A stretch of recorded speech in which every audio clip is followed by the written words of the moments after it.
guys, it's Naomi with Naomi's Tarot. I am doing a pick your message 1, 2, or 3 tarot reading. So I took out the Druidcraft tarot deck, my new favorite deck, and we are doing messages 1, 2, and 3. So the first message, concentrate. Also, if you'd like readings, go to naomitarot.com. All the information's there. Then you can email me if you have any questions. Email information is there as well. All the information is down below this video. The first message is rebirth. This is the Judgment card in the original tarot deck. Now in this deck, we have a child, we have a rabbit talking about new beginnings and rebirths, and a trumpet heralding the finality, final outcome of something. The death of a situation has occurred, and now this is the rebirth and the new beginning. If I were to teach tarot, which I'm going to be offering tarot card reading classes now, how to read tarot cards. I will do classes on the suits, on the swords, wands, pentacles, and the cups, and I will do classes on the major arcana. If I were to teach a class about what this means, right? This is somebody heralding something. A trumpet is calling out something.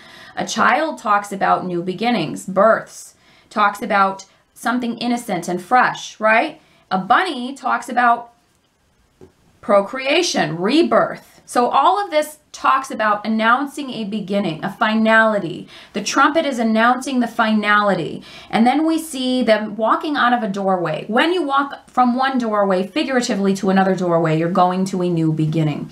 So message number 1 for you guys is very much about a new beginning. And number 1, numerologically, represents new beginnings. So this is what this is talking about. Something's final, it's ended, and now this is the positive new beginning.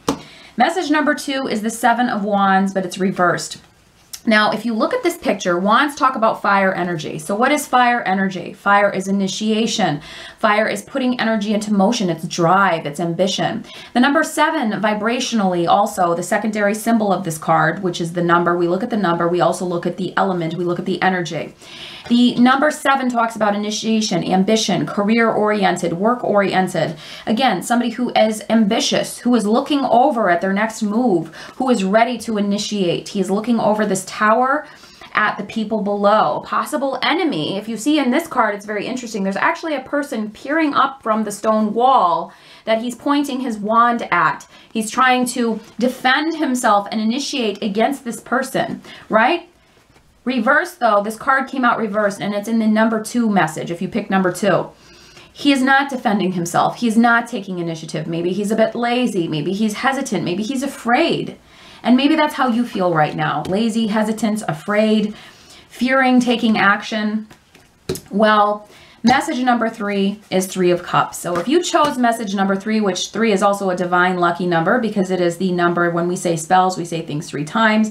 It is also the number of the Holy Trinity. It's also the number of a regular clover. Has three petals. 4-leaf, of course, is more lucky, is luckier, but it is the symbol of luck and divine, you know, Father, Son, Holy Spirit, the Trinity of divine messages and divine energies.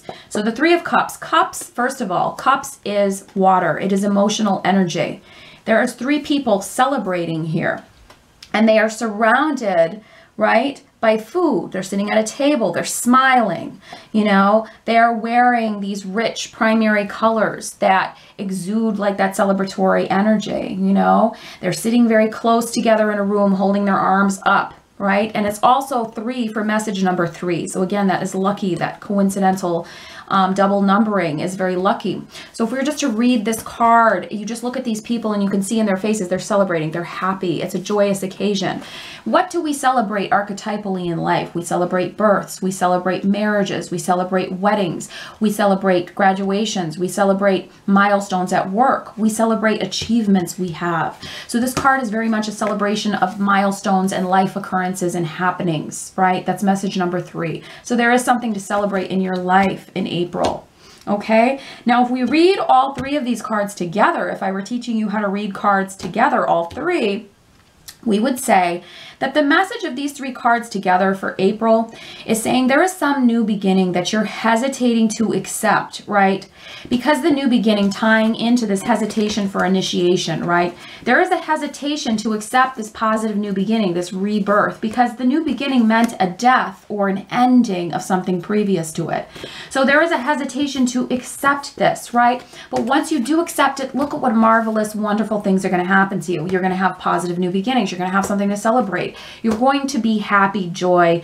You're going to have a lot of joy, a lot of gaiety, happiness because of this acceptance once you get over this little hump in the middle. So because of the placements, first I would read this, message number 1, indicating something to celebrate. Well, indicating some new beginning, some positivity, starting fresh, starting anew. The trumpet heralding a final decision, a final outcome. Not always accepting that outcome right away though, because again, this is leading to the other card. Not always accepting it, not always being ready to take that next step in life. But then ultimately, once we accept it, we will have something to celebrate. We will have positive windfalls of things come to us after that acceptance. And that's a little example of how you would read cards, tie them together, look at the symbols in the cards. And I'm going to be doing this for private lessons now, I wanted to announce. So if you order, you know, the Swords series, it's a lesson all about how to learn the Swords cards. If you order a Wands series, it's a lesson how to read the Wands cards. If you order a Pentacles series, it's all about the Pentacles. A Cups series, it's all about the Cups. And then the Major Arcana. I would highly recommend to start out, for any tarot beginner, start out with the Major Arcana, because that is the heart and soul and the meat of the tarot deck. It's probably the most important part of it. In fact, you can take out the Major Arcana entirely from the rest of the deck and still get a reading. You're not going to get as many details, but you're going to get the major foundation and energy of a situation that's going on. So I am offering all of those lessons. And just to start out, I do, for the Major Arcana lesson, I am offering that, you know, I have completed only a part of it. I have to do the second part of it. But it's just something to think about, because a lot of you have been emailing me, messaging me. Can I please, you know, have a lesson? Can you do lessons? Are you going to start doing that? You're such a good teacher. And I thought about it and I said, you know, I really like explaining things. I might as well do it. But anyways, these readings are for entertainment purposes only, not fact-based or proven. I'm not responsible or liable for any outcomes, any decisions people make, and there are no fixed outcomes. Thank you so much for watching. Bye-bye.